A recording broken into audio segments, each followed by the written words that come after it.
하루를 시작하는 하나님의 말씀 3월 2일 목요일 하늘 양식입니다.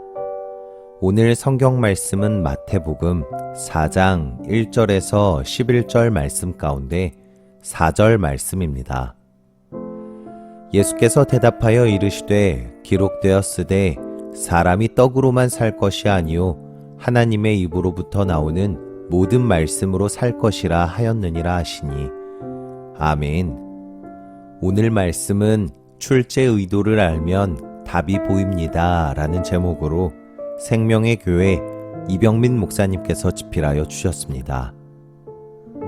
어떤 고등학교에서 땅을 주제로 100일장을 열었습니다. 학생들은 저마다 거창하게 써내려 갔습니다. 어떤 학생은 국토개발의 필요성을 역설하고 또 어떤 학생은 땅을 소중하게 관리 보존해야 한다는 주장을 피력했습니다. 그런데 나중에 발표된 장원을 받은 글은 다른 글들과는 완전히 결이 달랐습니다. 땅과 관련한 글이 아니라 준비, 땅이라는 제목 아래 모두가 출발 신호에 맞춰 똑같이 출발해야 공정한 사회를 이룰 수 있다는 내용이었습니다. 이 학생은 땅이라는 글자를 본 순간 이 주제를 낸 출제자의 의도가 무엇인지 먼저 생각하고 뻔한 주제 대신 창의적인 주제로 글을 쓰는 게 좋겠다고 판단했노라고 수상소감을 말했습니다. 이처럼 출제 의도를 파악하는 것은 문제 해결에 매우 큰 실마리를 제공합니다.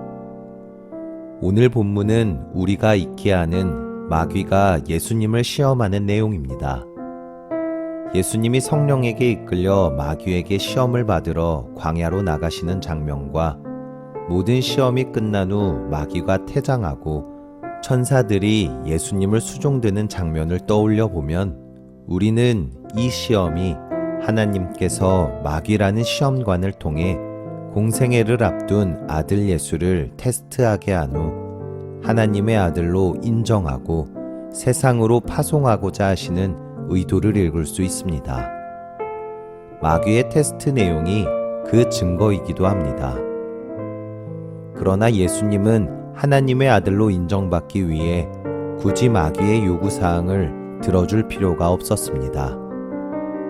마귀가 인정하지 않아도 예수님은 하나님의 아들이심이 분명하고 천하 만국의 주인은 마귀가 아니라 하나님임을 잘 알고 계셨기 때문입니다.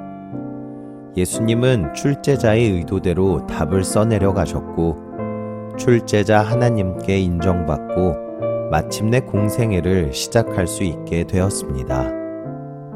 하나님은 때때로 여러 의도를 가지고 우리 삶에 다양한 시험 문제를 내십니다.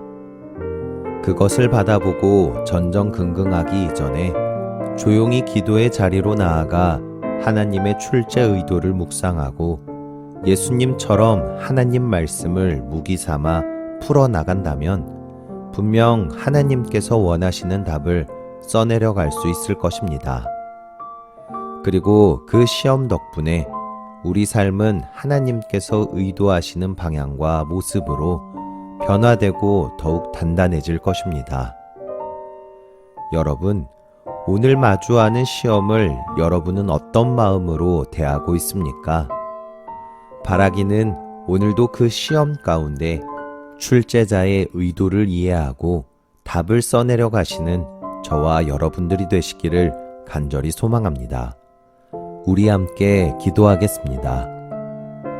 하나님, 시험을 통해 우리 삶이 더욱 단단해지기를 원합니다. 여러 시험을 만날 때 절망하거나 좌절하지 않고 나를 단련하실 하나님의 계획을 확신하며 기쁨으로 마주하고 통과하게 하옵소서. 그래서 하나님께 온전히 인정받는 삶을 살게 하옵소서. 예수님의 이름으로 기도합니다. 아멘.